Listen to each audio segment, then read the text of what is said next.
Good morning. Well, a few changes happening weather-wise across the capital today. Now, it's been a while since we've seen some actual sunshine, but that could happen a bit later on this afternoon. That's also true for Thursday afternoon too.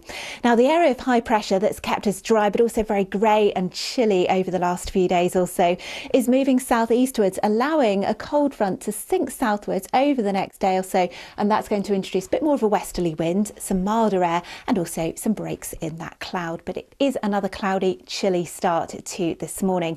Temperatures hovering just above freezing, really. Lots of cloud around for the first half of the day, then the westerly picks up. We'll see some breaks emerge, bit of brightness, bit of sunshine perhaps, always best the further north you are, and some milder air coming through. Temperatures are a bit higher today, 8 degrees Celsius for many. It's a bit breezier too, remember.